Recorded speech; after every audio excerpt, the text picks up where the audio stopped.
All right, so welcome back. We are MDEV1001. We don't have anybody online today. Everyone that's here is here. Everyone that's online is missing, as you can see, right? And we are Mobile Data Management. It's week 8 in the summer 2023 semester at Georgian.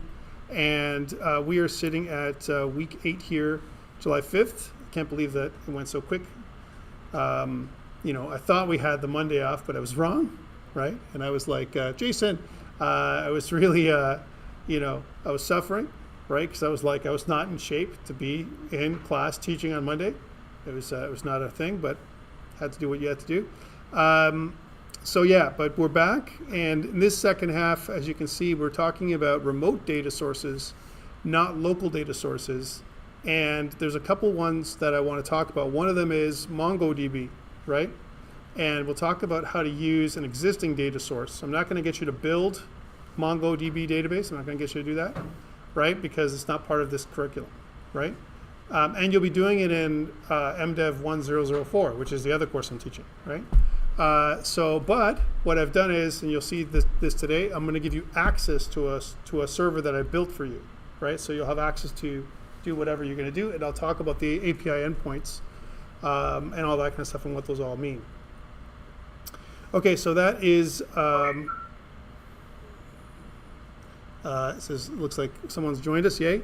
Then we're talking about some special topics, but for the most part, it's going to be mostly Mongo in the first 3 weeks and then Firebase in the last 3 weeks. You have assignment 3 that is, I've released the assignment due date with no details. It will be due in a couple of weeks. And all I'm going to get you guys to do, you'll see when I deliver the documentation, I always tell you this, and then I try and do exactly what I'm telling you, is you're going to build a simple UI with iOS or Android to connect to a data source that's not the one I'm showing you today. Okay, so you'll be building something else, right? And then for your final exam, it'll be eerily similar to the stuff we do in in-class exercises because there's no surprises. It's not supposed to be surprising in this course. You're supposed to do it and then practice and then understand how to do it. That's what it's supposed to be. So if you were surprised by your midterm test, it means you're not working hard enough during the week. Like whenever we get together, you're not doing your homework. And if you're not doing your homework, or if you're getting someone else to do it, or if you're only completing half of it, like some people are doing, I haven't released all of the marks as yet, but I've seen that some people will do only the stuff we do in class and not do the Android piece. Okay, that's not the exercise. The exercise is for you to do everything. If I tell you to do Android next, that's your job, right? And so that's like half the marks. So if you only did the stuff we did in class, and if it's out of 4%, you get 2, right? That's how it's going to be. And why is that? Because I think there's some really great learning for you on your own to be able to build something on the Android side. You are learning Android and iOS. So there's no excuse to say something like, well, I don't know Android, sir. And I don't know iOS, and I'm a student that's coming about. Remember that if I give you the iOS stuff, this is just a general comment, you can always chat GPT it, right? I mean, literally, I'm telling you at the end of this lesson to chat GPT the Android stuff, okay? So, I mean, if you don't do that, I don't know what to tell you, right? So I think it's really straightforward. I don't think it's that difficult to build an application when you're given those kind of instructions, right? So it's like, hey, now, I got to put my hand up and tell you I'm the professor, and of course, for me, it always seems easy because I'm giving you the instructions, but then you need to do the work, and that's hours of work to do it, and it does require some work every week, okay? We don't have readings in this course, okay? We don't have really to read the book or anything. There's no book. I'm giving you the PowerPoints, so the only thing you really need to do is do the practical work, which is what I want you to do. If you do the practical work, then you'll be more of an asset for your groups in your project classes. If you don't do the work, you'll be useless in your project classes, right? And that's not what we want. We want everyone to contribute, right? So please do the work. And I think at the end, this is what you want anyway. I mean, you're here for a lot of reasons, but one of the main reasons are that you want to be able to graduate with knowledge of both, at least those 2 platforms, iOS and Android, with React Native being a 3rd platform that would be nice to have, okay? But it's way more important for you guys to know iOS and Android native more than anything else, okay? At least in my opinion. Okay, let me continue with this. So that was what we did last week. When we were together, we did our mid-semester tests. That was nice. And this week, we're talking about connecting to remote data sources. In-class exercise 7 is due this week, July 9th, on Sunday at midnight. Assignment 3 has been released, like I said, but not the details. And that's due week 10, July 23rd. It's like way out there. It sounds like it's way out there, really, but we know it's just around the corner. So, again, I'll be delivering all those details to you shortly. General comments about the stuff that I've marked, but I have not yet released, that I've noticed. General comments, like I said, people only doing half the in-class exercise. Not something that I would recommend. Okay, I know that you'll get half the marks, and then if you do that every time, and every single time I'm asking you to do Android, then your mark is gonna go down, right? Because they're all worth 4% of your final grade, and your assignment's worth 5, right? So think about that, right? That little going down the hill. So that's something. So please make sure you do as much as you can, right? And remember, you do get 2 free in-class exercises that if you mess up, I'll replace them with the better ones, right? That's okay. But you still need to do work every single week, okay? Like that's something on you, and that's individual. I know some people are working with other people because you've got friends and whatever, and that's fine. You can communicate with them, keep it your own, right? And it comes down to practice. That's all I can tell you, and then you'll do better on your midterm test. The midterm test, some people, it feels like they never did it before, like they've never touched the technology, even though we've been doing in-class exercises every single week, right? And other people were like, they gave me back exactly what I wanted, right? So those people, they're going to get 100%, right? And I have no problem giving people 100% on anything. I have no problem with that, as long as they just do what I've asked them to do, okay? All right, let's go to the next part. Let's talk about NoSQL databases. We did speak earlier this semester about different types of local data sources and data sources in general. First of all, before I get there, any questions or comments? Good. Yeah. We talked about different data sources. Data sources in the first half of the semester were all local data sources. We talked about core data, we talked about preferences, we talked about a bunch of different things, and you're also learning about those local data sources in your other courses. You should be, at least, okay? And so this course complements those courses. And I'm trying to get you guys to practice more, because really at the heart of any good app is data. No data, no app, as they say, right? Who cares about the app if there's no data, right? So that's why this course exists. Let's continue with this part. So NoSQL databases is something that, has grown up or evolved out of relational databases. Relational databases, what we talked about, was a strict, kind of strict structure. We talked about normalization, which I never got you to do, by the way, for good reason, right? I talked about other kinds of things with, local data sources. One thing we talked about with this idea of an object relational mapper, and what that looks like from an iOS perspective is core data. That's an object relational mapper on top of SQLite. That's really what that is, right? And then you have something similar with Room on Android, okay? Very, very similar technologies, all right? But what people were seeing over, the time that they were storing data, especially for web and for mobile, is that they started to have scaling problems, all right?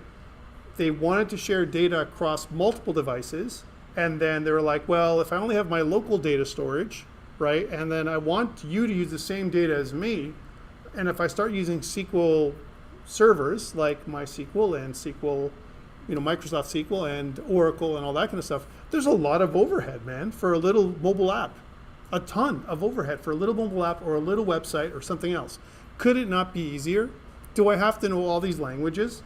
Like I have to know, if I'm building a website, I got to know, like we said before, HTML, CSS, JavaScript, PHP maybe, right? And you probably need to know SQL, the structured query language stuff. Holy crap, for a 5-page site? Right? Like, that's crazy, right? It's nuts. So back in 2007-ish, I would say now, there was this whole JavaScript revolution. And the JavaScript revolution basically was like, people stood up and said, look, JavaScript is like the lifeblood of the internet, right? Could it not be that we could make something more JavaScript-like? So instead of us knowing all of these different languages, right? And there's many others that I didn't talk about or whatever. Could I not just know HTML, CSS, and JavaScript, and that's it, right? And then that would be good enough. Or at least a JavaScript-like syntax for databases too, right?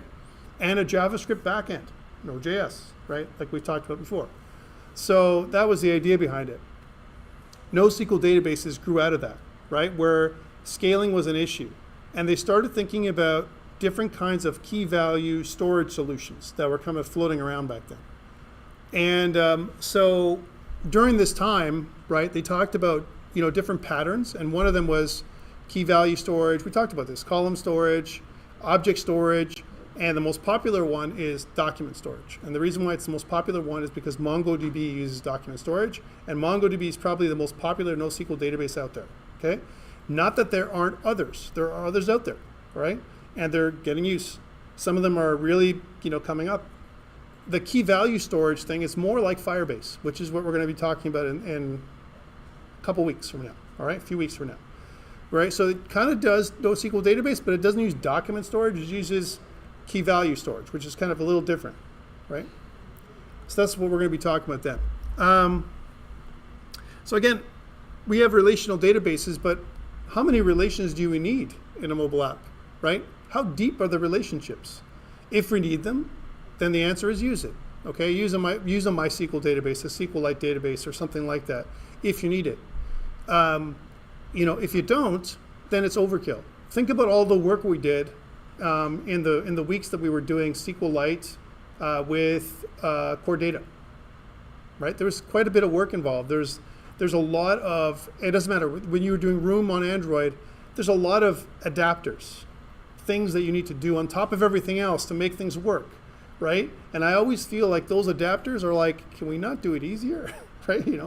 I'm wondering if there couldn't be just a library we could tap into and it just does it for you, right? Unfortunately, it's not like that. Even today, right? Maybe in the future it will be, to make local storage a little easier, right? I mean, I don't think it's that difficult. We didn't do it. It wasn't killer for us to do, right? But if you chose some other kind of local storage instead of core data, right? If you chose something else, right? Or if you chose, I don't know, other than SQL, if you didn't choose Room and you did some other kind of local storage, it could be really challenging to make things work properly, right? Or to make things useful. So there's a lot of questions that came up, and they were talking about this stuff and saying, should I or shouldn't I? Should I really use this relational database for a little app? I only need a list of data. That's all I want. Like our data that we have for movies. There's an example of that, right? There really isn't right now any need for relationships. We could make them. I could have a table of directors and a table of actors and a table of this and a table of that. But for our example, we don't need them. We don't have them. And so why a massive database like a SQL server? Doesn't make sense, right? And there are a lot of people that have the same cases, right? So document-oriented databases handle things differently. We don't use SQL statements. They store things in hierarchical documents. And again, I'm assuming that either A, you've never done this, or B, this is review, okay? That's what I'm talking about right now. So it should be, for most of you, review, okay? It should be. If you haven't seen this stuff, good. That means that this is new information for you, new knowledge, okay? So let's take a look at this. So what I posted here in the slides is, to understand this better, let's take a look at this blog post idea, right? And by the way, welcome for those people who are online. I see you guys, a few people have joined now. That's nice. So again, think about this. Again, with a SQL solution, we'll probably have to use at least 2 tables, right? So it would contain, the first one would be post information, and the second one would be post comments, 2 different tables, right, that I might have. And then a sample table structure might look something like this, where I have a post table with an ID, and then a comments table, and you can see that the post ID is a foreign key for the comments table that comes from the post table, right? Whew, right? Lots of work. Then you have to do all these joins, and you have to kind of look at this where you do these weird SQL statements, and it's going to make your brain ache, right, sometimes to make things work when it's so simple. Why do we have to do this? Okay. In contrast, for a NoSQL database, it might look like this, right? So I always laugh at this example because I'm like, this is your document right here, and it's like it's full of properties, right? And it looks like our good old JSON data. I say JSON. I know it could be JSON. I don't care. I say JSON because JSON's a cool name. And so title, comments, and you see that you have an array of posts or comments that you have there, and that's pretty good, right? Very simple, straightforward to understand. And you can take this, think about this as a serialized version of your code, or if you had data, like in a database, there it is. There's your serialized version. I want to deserialize it. I'm going to have a title and a comments array. That's what I'm going to have. Simple, right? And so when I start thinking about that, I'm like, wow, okay, there's a great use case for this, right? Where we want either a website or a mobile app. It applies to both things really nicely to use something like NoSQL database. One thing that we know, there's other things we're going to talk about NoSQL databases as well. It's not just about that. Again, we sometimes call them document-based databases, all right? Document-oriented databases, also something we might, mention them as well, or relate to, kind of talk about them as, right? And so there's a lot of differences here between document-based databases and relational databases. Relational databases are strict. They use tables and records, where document-oriented databases use documents and properties. All right, which is kind of interesting. And of course, this makes sense if you're a JavaScript developer, if you like JavaScript, and we've been doing TypeScript in your other class, right? So in your mind, you're like, wow, okay, this makes sense, right? Because I've seen this stuff before. I don't have to learn a new language to query. I don't need to do that, right? And we'll talk about how we do queries in MongoDB next week a little bit more. So really, we have other problems. So here's another issue. So one part is how complex it is to use tables. The other part is model changes. Oh God. Okay, you start doing your application, you're making something, and then you realize, oh darn, we forgot to put this in. We have a property that's missing. And now we have a model. Let's think about how strict our core data model was. Pretty strict, right? And now I need to put another property in there. Guess what's going to happen? I need to revamp and cascade the changes down the pipe everywhere. It's crazy how terrible the changes are. And not just that, but any missing data, especially if you made that new property required, holy crap, the work you have to do for migration it's really challenging. The migration, there's actually a whole migration process if you're using the entity framework on the Microsoft side. Huge, right? And it can trip you up, it can fail, and you may have to start over. You might also mess up your database, right? So that was a huge thing. And it was just too much. And so they're saying, we have such a strict model criteria, but JavaScript is flexible. Is there not a way we can make it so that if we make a change to the model that the database won't care? Well, not on SQL. SQL will care. It's very structured, very organized. And it goes against the whole normalization thing, right? I want to make first normal form or second normal form or third normal form. What I'm talking about breaks all those rules, right? Because they're like, wait, but I can't normalize at all because now I have one document that's missing this data and the other document has it, right? So, but here with NoSQL databases, that's not an issue. So because a lot of times document-oriented databases are schema-less, or the schema is a little bit more flexible, okay? Now it says schema-less, but again, let's talk about this. Realistically, there's always a schema, okay? I don't think I've ever programmed a NoSQL database without a schema before, ever. It just never happens, right? Could you? You could, right? If I need to store simple data, like for example, like session storage equivalent stuff, I want to store in the database that you're logged in, right? I could do that.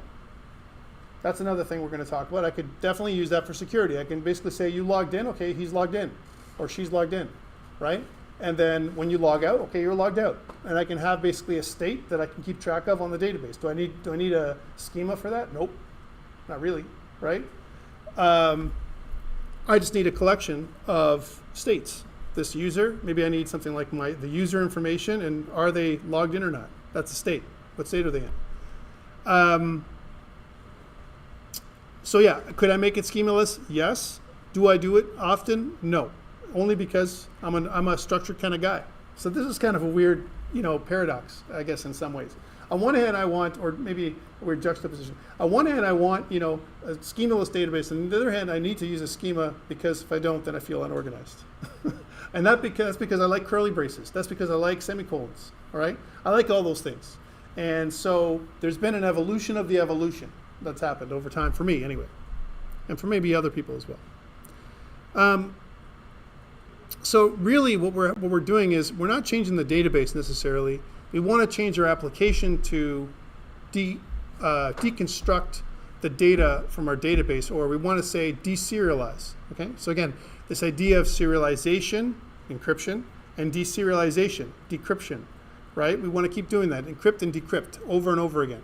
In fact, we do that a lot of times, even locally. If you ever learn a language, a hard language like C++, you maybe, or even C# or Java, you've probably learned some kind of I/O. All right, everyone learns I/O. We learn these things, right? We learn how to do variables. We learn how to do loops and some kind of control statements. We learn how to do conditionals, and we know how to do I/O. All right, those are the basic things we know how to do. All right, and we know how to do some print statements, some kind of debugging statements. We learn those when we start programming a language. So I/O, two ways to do I/O that you've probably been taught: strings, right? So open text, and the other one is binary. You probably learned those kind of things, and if you didn't, you should learn binary. All right, but here's the way it works with binary, right? We want to convert something into something that's more secure, right? We don't want to have our data out there, right? For example, local, our user preferences, we talked about this earlier, is clear text, right? Binary is not. Can't look at that stuff. And why would I want binary? For private information, passwords, those kind of things. If I want something that's going to be more difficult. By the way, when I say binary, it doesn't mean that you can't, decode the binary stuff. There's always things that can go to binary to text, and we're decoders anyway, right? But what did they say? You build a better mousetrap. The thieves get better at unlocking it, so to speak. Mice get smarter. So at the same time, binary is something where we have to serialize. We have to take our data and we want to serialize it in binary format. And then when it's out in binary format, we want to be able to deserialize it back into something that makes sense. In C++, you can actually take something like an entire class and completely take an object and serialize that object in binary. And when you deserialize it, right, you bring it back in. Right? And you bring it back in as an object of that class, 100% reconstructed. It's a beautiful thing. You can do the same thing with C# and Java and all the languages that are good out there. So, summary of NoSQL databases. They're different. Why? Because they're a little less structured. You don't need a schema, but most of the times we use it. And the two we want to focus on are the key value stores, which is all around key value pairs where each key is unique and associated with some kind of value. We've seen those kind of relationships before with local storage, right? As well as document stores, where document stores save your data in a JSON-like format, okay? And again, the idea is the benefits of NoSQL is it's horizontally scalable, highly available, flexible schema, good stuff. It's really easy to do. And the great thing about it is because it's easy to learn, right? It's something simple enough for mobile and web to use. It's really on the uptake these days. You're going to see more and more NoSQL databases than other ones, the brand new ones anyway. One thing that you're going to see a lot as well is a lot of tech debt in the industry. And I say that in terms of you go work for somebody and you're going to see that they're already connecting to some old database that's been written in like Oracle or something, or God forbid IBM DB2 or something like that, right? And it's there, and they're not touching it. And they're not going to touch it, probably ever, until the company burns down, right?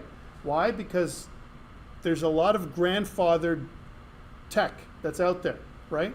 And it's going to stay there because it costs too much money to transfer things over until something breaks, until the server drops, until the data is lost, until someone breaks in and steals the stuff, whatever. That's when things change, right? And so you're going to still see a lot of that stuff out there. And there's also a great case also for relational data. It's not like, NoSQL data is the only way to do it. Remember that all the things we talk about in this course and other courses at Georgian is more tools in your toolbox, okay? There's not one tool to, there's no one size fits all, okay? Doesn't work like that. Let's talk about MongoDB very briefly. right? Because we're going to be accessing MongoDB today for your in-class exercise. And I want to talk about how it's done. I'm also going to share with you a, is that, someone had a question? Sorry. I can hear you. I think you did not start the recording session. I didn't? You mean on Teams? Is that what you're talking about? Yeah, no, I'm recording on YouTube right now. Right, so if you actually look on YouTube, then I'm there. Right, so. Okay, yeah, the session is being recorded on YouTube. So if you look on, let me just make sure that I didn't make a mistake. Yeah, I'm streaming right now. So please take a look at the YouTube link. It should be there. You should be able to see it right now. Okay, so MongoDB. Let's talk about MongoDB a little bit. And because MongoDB is, like I said before, for the most part, the most popular document-oriented database out there. And what I'm doing this week, because, like I said, I don't need you to build a database. I don't need you to do all that work again. And again, you're going to do that probably in another course. I've built for you an API that you're going to access and you're going to learn how to use. Okay, so that's what we're going to do. So let's talk about MongoDB. So again, 2007. Again, it's not quite ancient history. It's only some years ago. All right, we can probably look back. Most of you might be able to remember, maybe. Okay, 2007, maybe not. I don't know. It still feels like 16 years ago, and you guys are all older than 16. So I don't know. Some of you may be able to remember. How about that? Okay, not all of you. But back in 2007, I remember very clearly. Okay, because I'm an old guy. And back in that time, there's a lot of changes going on in the World Wide Web. We called it that. And we also called, mobile devices back in 2007, they were going also through an evolution, right? With the iPhone just happened to be released, I think a year or two earlier. And the iPhone was a real game changer in terms of the way things worked. Remember, before 2007, in that range, 2006 timeframe, we had BlackBerries. Okay, that's what it was. And the BlackBerries were actually physical keys. And before that, we had function phones. And function phones even have a keyboard, okay? And people were texting with like numbers. I don't even know how they did it. There was like shifting and texting. I don't know how they did it, honestly. People would do that and they would send me a text. I'm like, who did that, right? How'd you do that thing? I was like, So, but then things changed. We started there was more of a demand to build apps. And apps at the time, going back to 2007, I know this is ancient history, but we got to talk about it a little bit. It was a pain in the ass to build an app, right? Android was terrible, right? And iOS was even worse, right? Try to build an iOS app with Objective-C and with your interface builder separated from your Xcode. Holy crap. If you think I was breaking down last week when we were together, man, you got to see what this was like back in the day. It was a comedy of errors. And especially with Android being with Eclipse, right? We were doing Android with Eclipse. That's what it was. IBM was the kind of the host. There was no Android Studio at the time. And I can't tell you how many problems we had just building things, right? So that was part of our developer cycle back then when we were building apps. We needed to do something different, right? We couldn't continue with what we were doing. And that's where NoSQL databases came out of. And what happened was we had a couple of people, Dwight Merriman and Elliot Horowitz. They formed a company, and what they were talking about was kind of create something of a hosting service. They had this idea of hosting as a service. This is where it came out of. And from that, they made a project that was a document-based database that they called MongoDB, and it was derived from the word humongous, right? That's where it came from, humongous, MongoDB, right? And the community really loved it, and up until now, they've been way over, I don't know, this is last time I checked, it was 150, it's probably way more than 150 contributors. And MongoDB became its own thing. It wasn't anymore an open source project like it once was. And now there is a MongoDB website and a Mongo. There wasn't like that before. You only had like a place to download some stuff, and it was very, very basic, right? And it was all open source, and no one owned it. Now people own it. I'm not sure exactly who. But Mongo's main goal, again, was to make a new type of database like we talked about it. They wanted to do horizontal scaling. And what they wanted also to support web application development, because we just talked about the multiple languages you had to learn, right? Was this idea of JSON format, some kind of JSON-like syntax that we just saw earlier, okay? And remember what's happening at the same time in 2007. JavaScript is going through a revolution at the time that I talked about earlier, right, in the other course that we're doing, right? Which was they're moving away from that old ECMAScript 5 standard to ECMAScript 6, right? They were starting to see problems with ECMAScript 5. Still, we were at ECMAScript 5 at this point, I think, or even ECMAScript 3, I can't remember, in 2007. And by 2015, they finally made the transition. It took a lot of convincing and a lot of socialization in the web application development community for that change to happen, because people were against it. And this is something that we can talk about in your project class, but why do you think people are against change? Why? Anyone? It's expensive. Expensive? Why else? People hate to change, even if it's for the better, right? Huh? They're comfortable. Okay, that's good. What else? Eric, you were going to say something. Comfort's a big part of it, but like Not wanting to learn new things, even if it's better, right? They don't want to change. That these are things. Hey, look, moving is a big change, right? I always go back to that. You ever moved? You guys moved, right? You moved from, some of you may move from a country to Canada, do the training, right? Sometimes we move from one place to the other in Canada. And you know what I always say? Moving is terrible, right? Because you got to change everything. How you organize, how you do stuff. Everything is a huge change. And, you know, a lot of times, you know, there's a lot of stress related to change. That's just for us, moving. Never mind changing the way we do things at work. Changing the way we do things at work means a lot of money.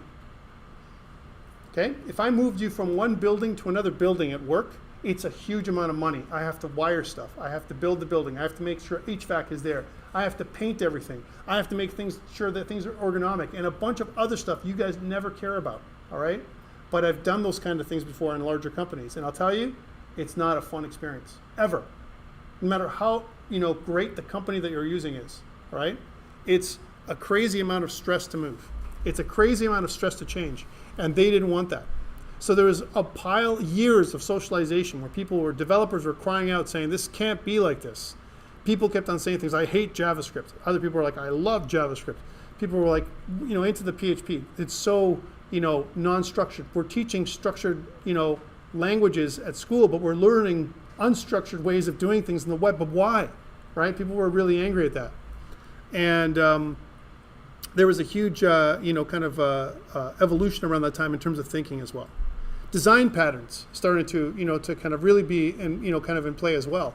And, you know, the rise of object-oriented programming that people, you know, were really behind also had another you know, pattern revolution, which was, you know, people against object-oriented programming, right? Why is object-oriented programming good?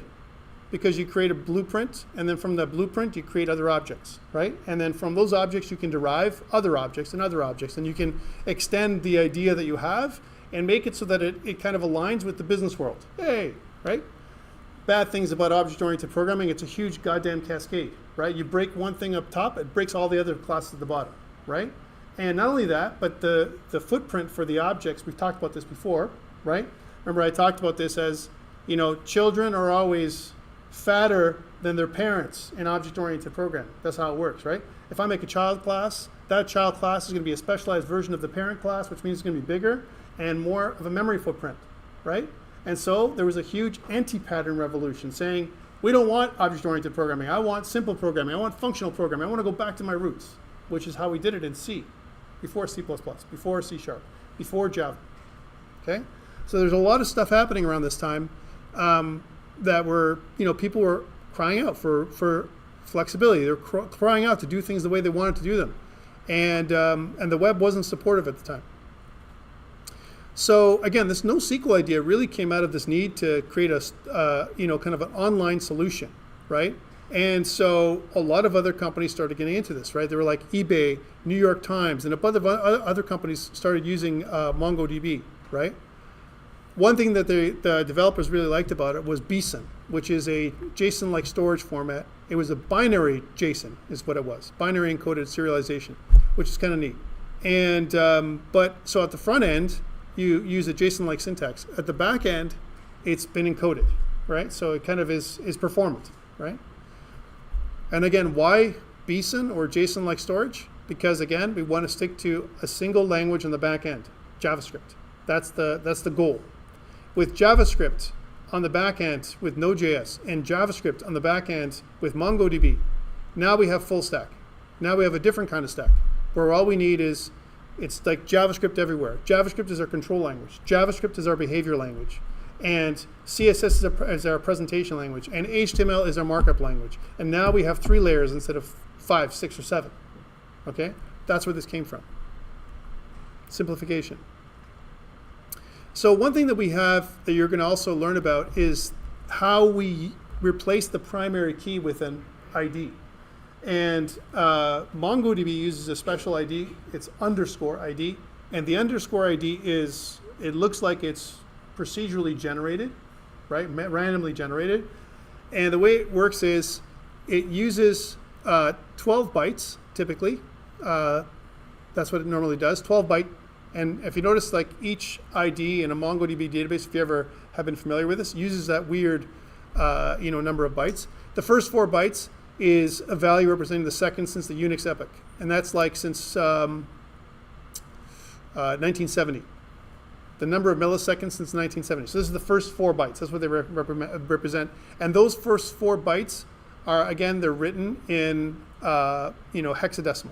All right. So how many milliseconds have elapsed since when you're creating this new record since that? So that makes it automatically unique in some ways, right?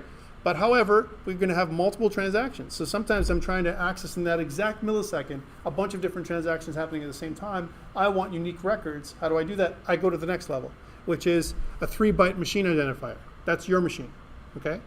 Or it could be the machine of the server. Really depends on how it works, right? And then the next one is a 2-byte process ID, because I'm running that request on a process. And then the third thing is, or the fourth thing is, a 3-byte counter, starting with a random value. So it kind of counts up at the end. You'll notice that there's contiguous numbers, hexadecimal numbers, right, from whatever it is as it counts up as you keep on adding new things, okay?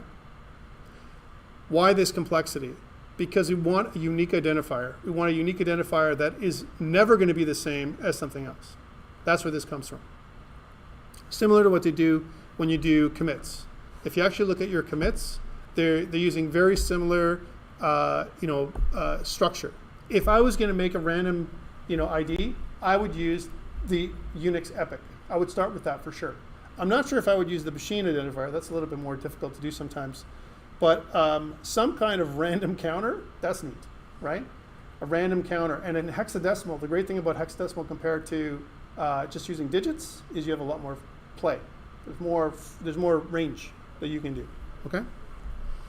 So that's how the ID is formed on BSON. One thing that we can look at is this is what a document might look like, where you have this that's automatically generated by the system. Notice it has object ID associated with it. So again, notice that these are key value pairs, right, when it comes to properties. So the property is the left side, and the right side is the value, right? That's how it works. So title and property, right? Comments and property, which was an array. And you can derive from the type of storage. For example, title must be a string object, right? Whereas comments is an array object. That's what it is. And then you can see that the ID, again, is a weird object ID that has these 12 bytes. Okay, that's how it works. All right. So again, one thing that we can do is we use this BSON format to internally index things. And one thing that we can do is we can use nested documents, which replaces relationships. Okay, and that's really neat that you can do that. Relational. You can do a kind of relational database without doing a relational database, which is kind of neat. And why? Because this way I can store, like it says here, I can store comments inside of my property of my document. Okay, now let's go to reality. All right, so this is what I could do, but in reality we don't normally do that. All right, we normally try and do as much structure as possible, which means we go back to this idea of having more than one collection. A collection, right, if you think about it, is the table, right? The collection is the table, and the document is the record, right? Each record in the table, each document in the collection. We use that terminology. So I can have multiple collections, 2 collections, right?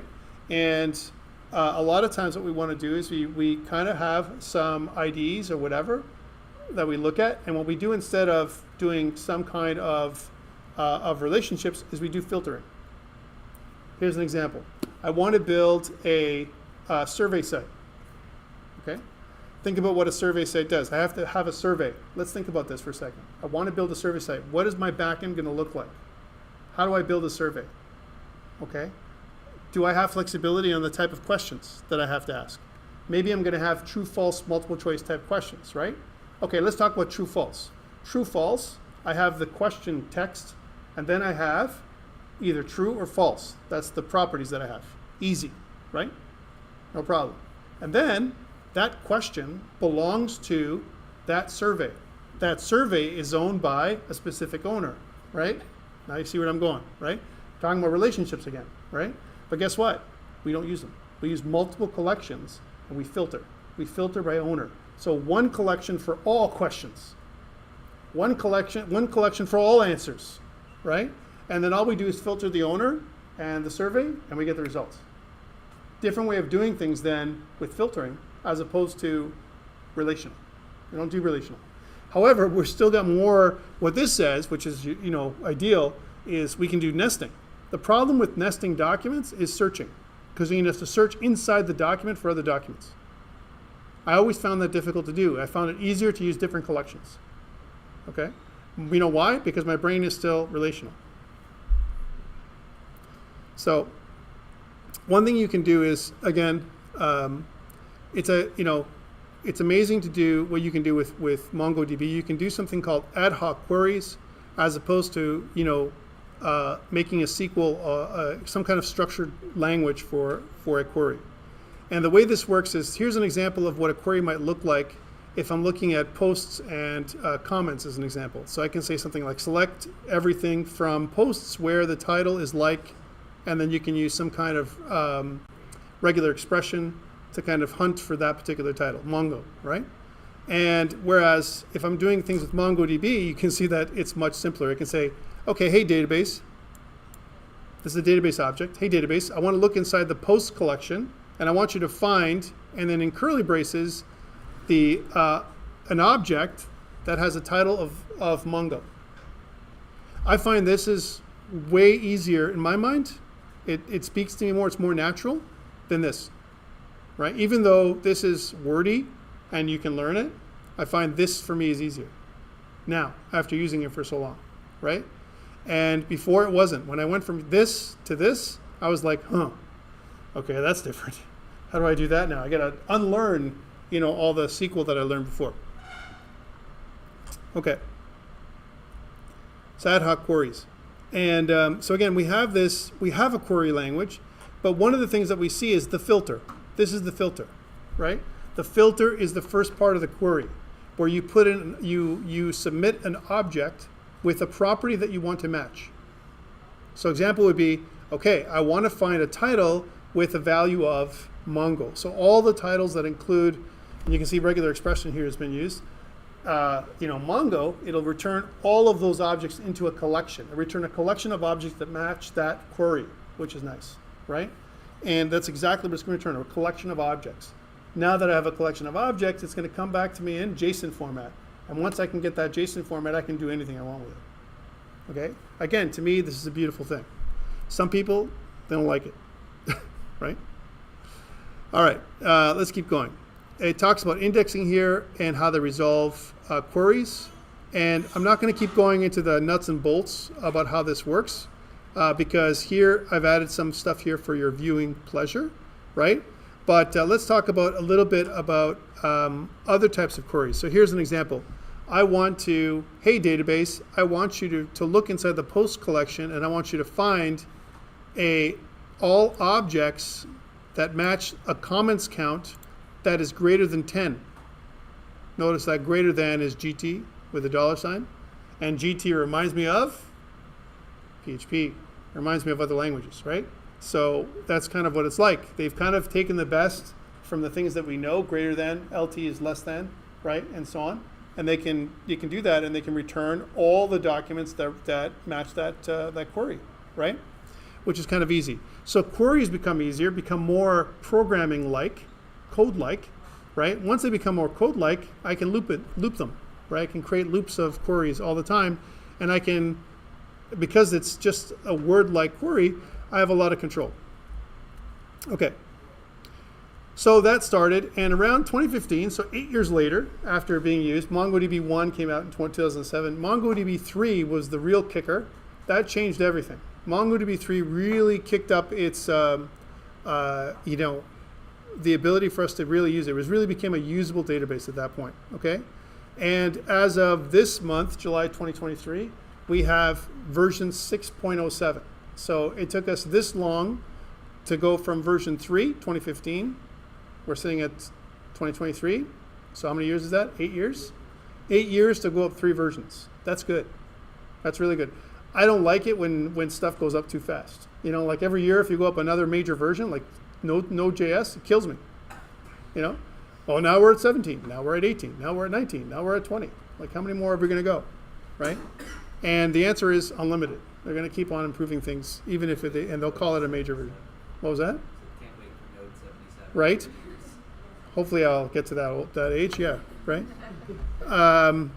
But you can see here, there's a couple ways of downloading it. So what I've included the download links here because if you're interested in downloading a local version of MongoDB, you can certainly do that for this course.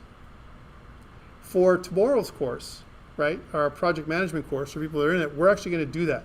We're actually going to do this download. So if you want to get a head start on this stuff, there are 2 different ways of doing it. For Windows, it's pretty straightforward. One thing I would ask you to do is do not install MongoDB when we do it tomorrow.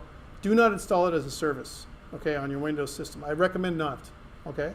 Because some other professor down the road is going to ask you to install MongoDB, and you're already installed MongoDB, and it's going to like really cough when you try and do that. And it also takes up a port permanently, 27017, and you don't want that. It's the same thing as downloading and installing a SQL server permanently on your desktop, like MySQL, right? And 3306 is always going to be MySQL, which is terrible, right? What if you want to change it to something else? Then you won't be able to use it. So don't install it as a service. Please don't do that, okay? Next, the Mac install requires Homebrew. And if I was going to do that, if you're going to get a head start on what we're going to do tomorrow, you can see that Mac, specifically for MongoDB, requires Homebrew. There isn't a better way to do it. You can see that it says brew tap MongoDB brew. I'm going to zoom in here so you can see it. Right there it is. Brew tap MongoDB brew. And then once you have Homebrew, we've done Homebrew before with you guys in the other course for NVM, right? It's kind of the same thing, right? You're going to do MongoDB and you're going to install MongoDB community. One thing that you want to be able to do is when you run MongoDB is you want to run it in its own terminal, right? So again, I'm talking about it. We're not doing it in this course. So here's an example of a terminal for Windows, and I want to run MongoDB. Then I would do something like mongod, right? Mongod. Let's see if it works. And mongod, if I did it properly, it will run, and it'll give you a bunch of garbaggio like this, all right? And I say this is garbaggio because it's just a bunch of output. Actually, it's not garbage. It's actually a lot of output telling you the status of everything. And so if you actually expand your terminal, it actually means stuff. It just can't expand wide enough, right? So that's what it is. Unless you make it the terminal font smaller if you want to. But it really talks about how it's just doing initialization. And then notice the bottom, it says port 27017 is the local port that we're going to be using for MongoDB. So MongoDB is just going to run in a terminal. All right, that's how we should run it. That's number one. The other thing that we're going to do with MongoDB is we're going to use something called MongoDB Atlas. It won't be here in this course, but I want to talk about it because MongoDB Atlas, right, if I do that, is an online version of Mongo that makes sense for us to use. Now this is if you and I were building an API from scratch, which we are not. okay? So in this course, we're not building APIs.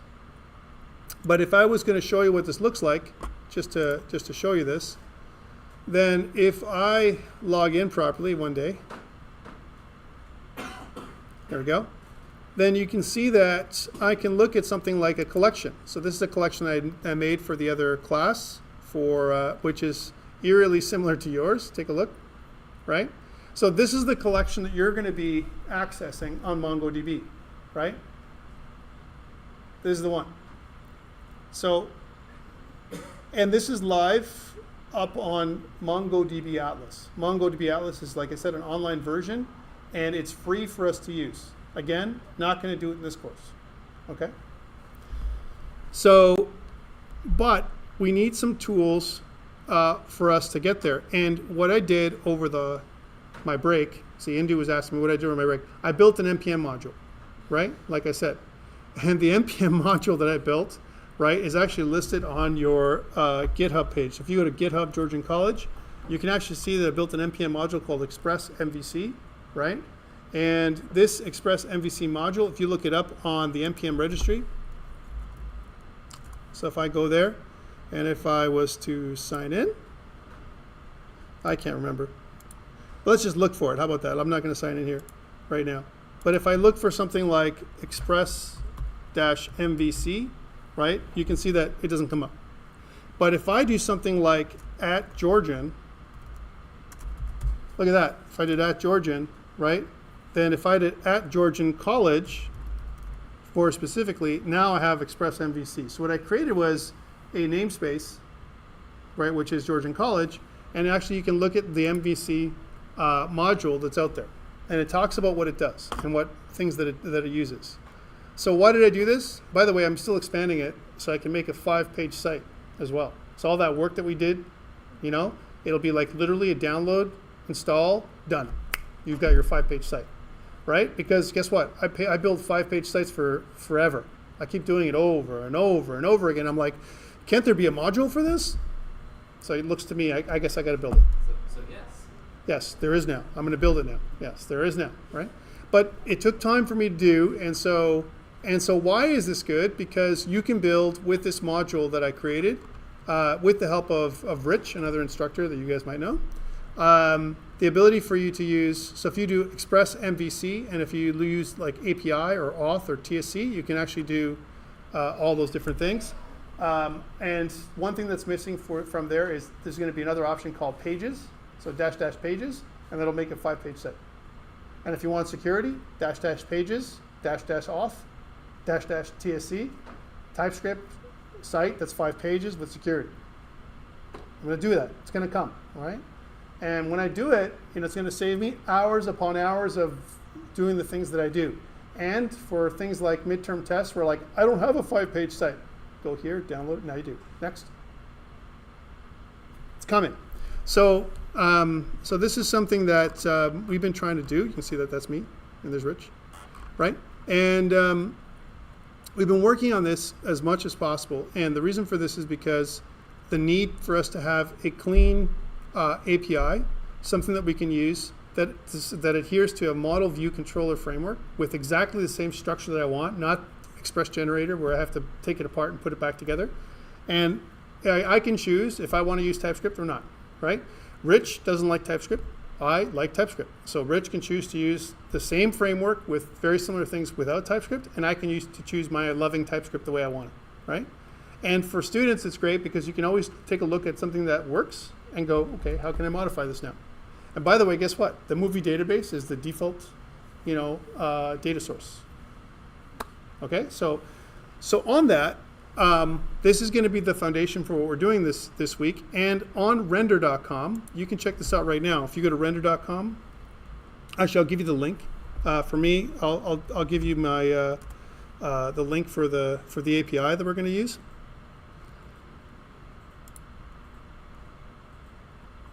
I'm just going to log in here to render. Oh, come on. Yes, I like it. Okay. I like two-factor. Okay. I have to say I like it, okay? It makes me feel safe.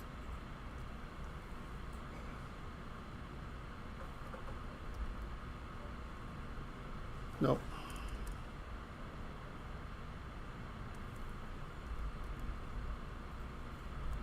Oh, it changed. See, I'm too slow.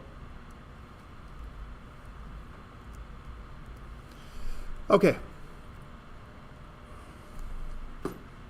So, I made a new web service 5 hours ago, as you can see, right? Yeah, I did this today. MDEV1001 M2023 API. And if you notice, this is the link for it. So let's just go there. Now, here's some things about Render that we have to talk about. Render.com is a service that's free, right? Which means it's going to give us free-like service. Not very fast. It's going to turn things off when it's not in use, which means it might time out sometimes. That's going to be one of our challenges today, right? How do we act? We create a API, some kind of way of fetching data from an API where it might time out, right? We need to build in that error checking, which I have done for you, all right? So you can see this is cycling. It's not really cycling. What is it doing? It's starting the server again. The server's off, right? Unless you use it, it's off, right? So until it gets there, it's going to, and I want it to give me an error right now, right? Because it should give me an error because there is nothing that comes here. You don't get anything right now. You have to put in some other stuff.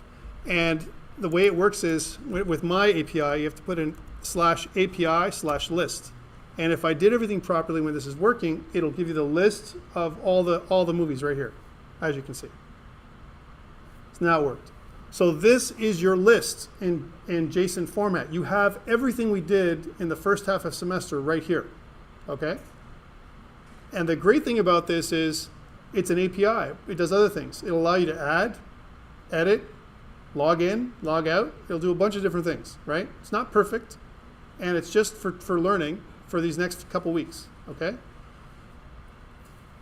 So on that, this is what we want to deal with when we're building an app this week, okay? This is what we're dealing with, this data, okay? And here's the link. I'm going to put this link for the API. We're going to talk about it again later, but I'll put this up on Blackboard. So here it is. So this is API link to list movies. Just to list movies.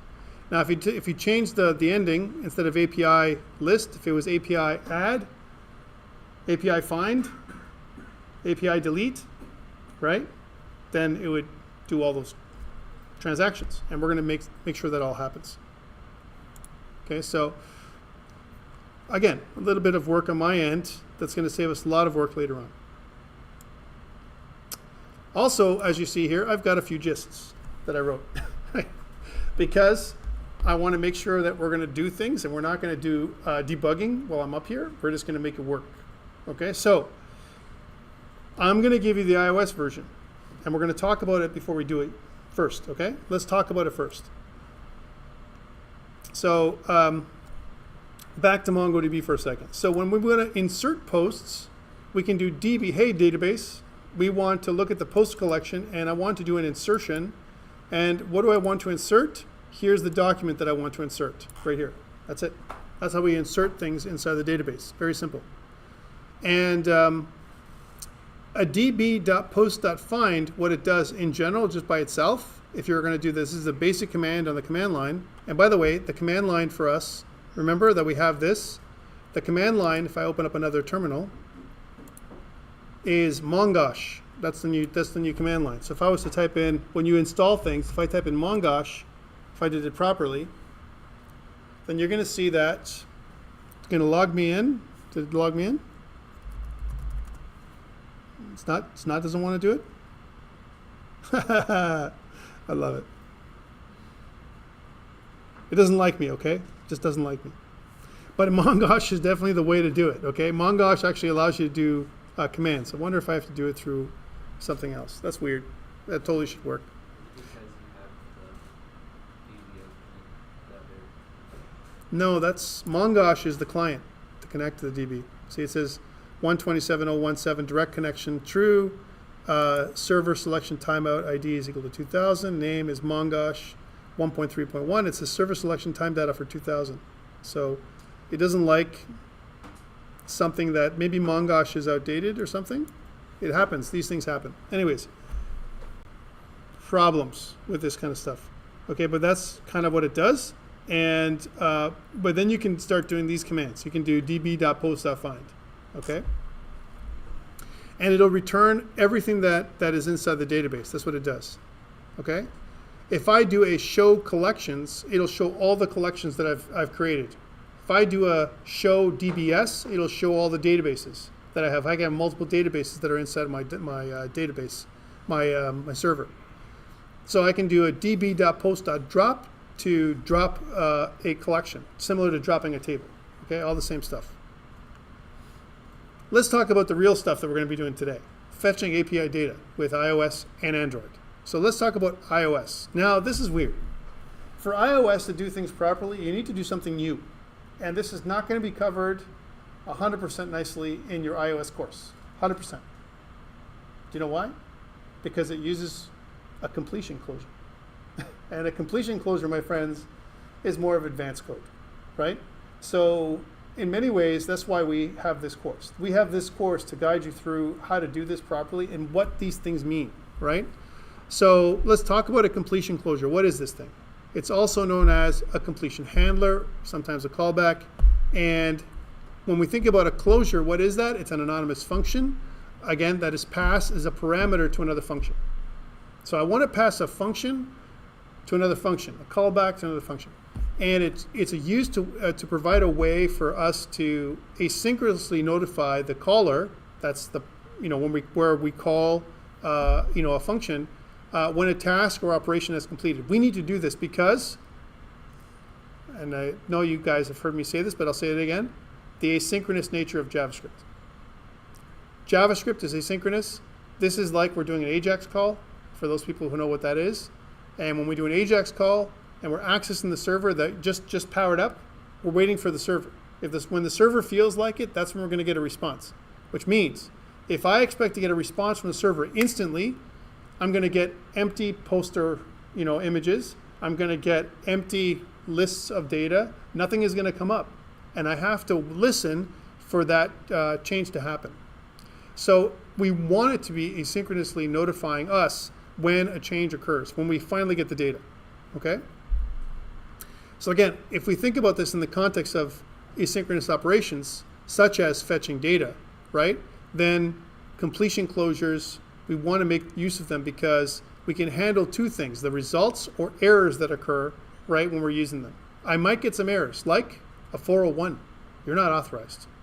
If I make my API secure, and you need to have either an API key or you need to have username and password, whatever the authentication strategy is going to be, or OAuth, log in with Google or Microsoft or whatever, right? Then it might result in errors if your credentials are wrong, if you don't know that you need credentials and you're trying to access my API without them, right? If, many ifs down the line, right?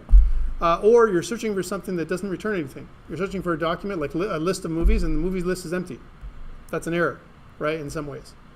And so the other thing is by using a completion closure, right, we can define a block of code. This is kind of a unique pattern in Swift, where we can define a block of code to be executed when the asynchronous task completes. So it's like a catch or a then catch kind of thing. That's kind of what we look at, or a promise in some ways. If you remember JavaScript promises, similar to that. And it allows us to create non-blocking execution, right? Because remember, what we don't want is, we don't want to wait for something to happen. We want to continue doing other things, keep on rendering or doing something with a page while this thing does something else. And otherwise, what we're going to get is an execution that fails. So it's going to be like, it's going to time out or whatever. Here's some examples. Okay, so this is what it's going to look like. So this is the fetch movies operation. Okay, so the fetch movies function that I'm going to talk about is this. You have this completion option up here. This is what I'm going to be looking at. And notice it has two options. A movie array, that's optional, and an error, that's optional, right? And this is your completion delegate. That's what it is, right? So it's a closure or delegate, or whatever you want to call it. We're going to use this URL, and here is an example of what we're going to do. API example.com movies, whatever that is. I've given you the API we're going to use. Okay, that's the API that we're going to use that's going to work. And then if everything is good, then we're gonna skip this part, this guardlet where completion is nil, right? And then handle the URL or whatever that is, right? Otherwise, we're going to create a URL session shared data task. We're going to access that with the URL that we created. So first we try to create the URL. It's going to give us a, does it work or not? And then after we create the URL, then we're going to say, okay, if I get an error, what do I do, right? I need to handle the network error. I need to handle the empty response. I need to, and so on. And then finally, when everything is good, if everything is good, we get back down to this point, we're going to do a do catch where we're going to create a movies object, right? And we're going to use the JSON decoder to decode the object we're getting as if it's a movie object, which means we need a model. That's what we need, okay? The completion is something that it kind of returns every single time, completion. And there's a bunch of different states, a nil, a nil error, or one of these things. So a nil error is what we want. As long as we respond with the right thing, then we can resume. Again, this is a very different type of way of doing things. And in iOS, when you look at it, you're like, where did this come from? Because iOS is normally a lot more straightforward than this, right? In some ways. Okay, maybe it's not so straightforward.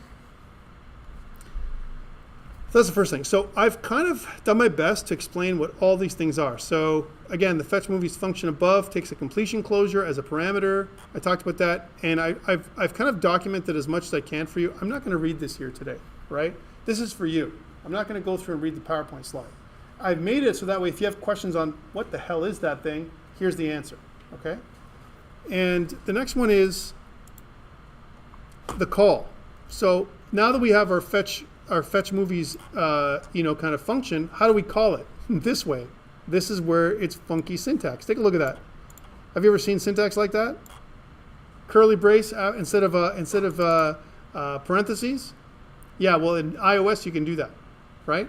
So you can say, hey, fetch movies. That's the function call, right? And then in curly braces, we're going to create a weak reference to self, right?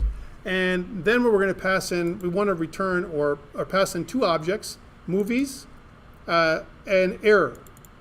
And we're also going to use something called a dispatch queue, main async, which is going to create the call on the main thread. Right? We want to make it on the main thread, and we're talking about multi-threading here because our application is a multi-threaded application, believe it or not, right? And so what we're doing here is we're talking about concurrency. Concurrency means that two things are happening at the same time, right? So remember, I'm trying to make an API call saying, hey, give me your data, right? That's what I'm trying to say, make it do, right? And then I'm saying, but continue also building and showing my user interface, right? So the user interface is going to be shown, and the user interface is being done every frame. That means every, let's say 60 times a second, probably slower, right? Let's say 30 times a second, right? This thing is updating. It's just refreshing what it's going to show, right? And then if anything changes, as an example, then that thing is going to be updated, right? But meanwhile, it's still refreshing the user interface here while it's kind of accessing this thing over here, right? And this asynchronous operation, it's non-blocking because both those things are happening at the same time. Or we're doing multitasking. Question for you guys, is there really any real multitasking happening on a mobile phone? What's really happening? Task switching. That's right, it's task switching. There is no multitasking on most phones, all right?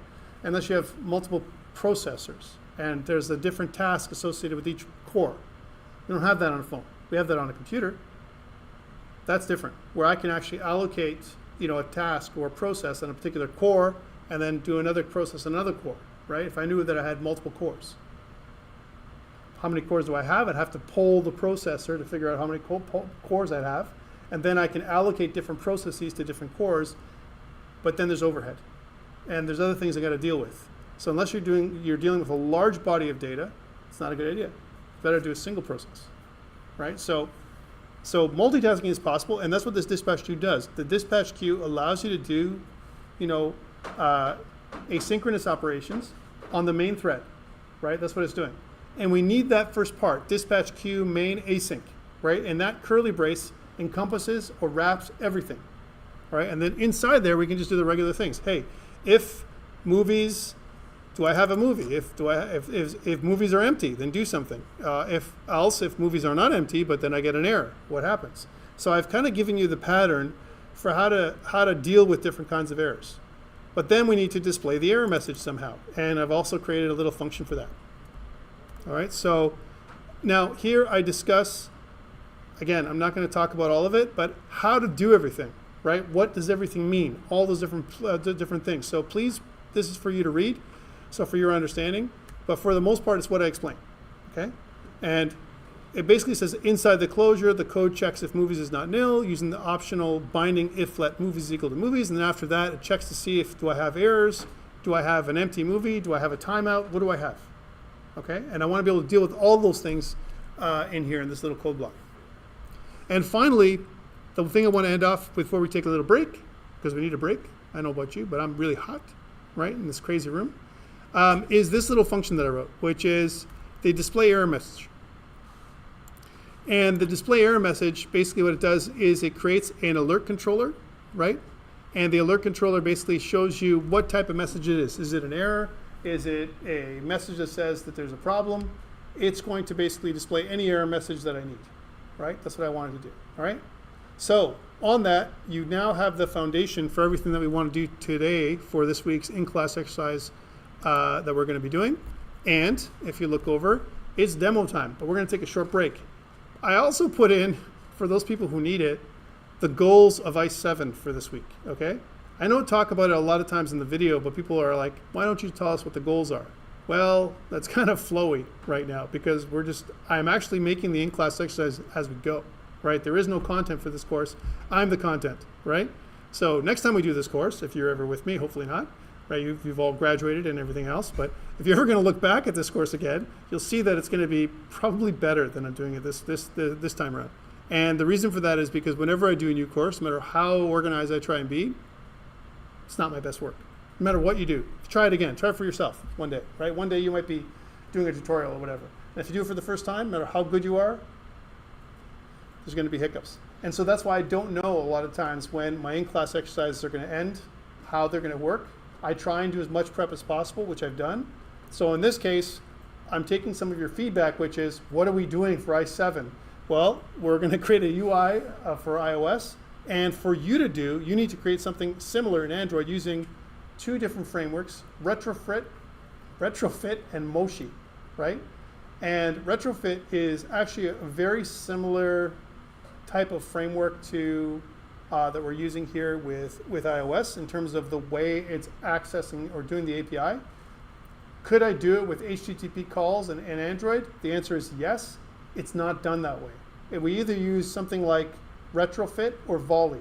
Those are the two things we use for Android, okay? So I'm giving you what I would use if I was going to use Android, right? And I'm giving you the proof because Android docs tell you to use Retrofit and Moshi, okay?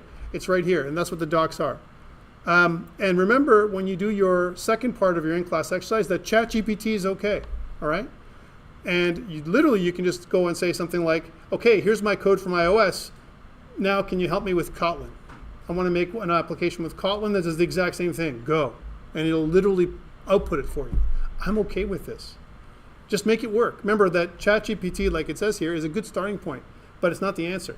You need to use your knowledge of Android to fix things to make sure it works and to test it that it actually, you're getting what it's supposed to do. And maybe back and forth some communication, chatting with ChatGPT to make it work, okay? Or looking at forums or even Stack Overflow because ChatGPT got it wrong, especially with the latest version of Android and Kotlin, because ChatGPT goes back to 2021. Okay. Questions on this before we take a short break? It's 5:14. I want to take 10 minutes, get some water, get some washroom break, and come back and finally do the tech part of our demo. Any questions?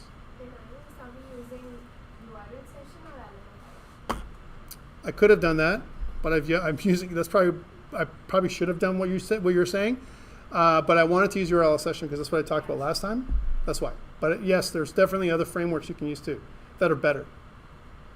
All right, and actually shorter. Right, that's the main thing. The main thing about frameworks is that you're just shorter, smaller syntax, faster, and less work to do, like what I'm showing you here. Okay. Okay, let's take a short break. Then I'll stop recording this one, and when we get back, we'll do our in-class exercise 7 together, at least the first half.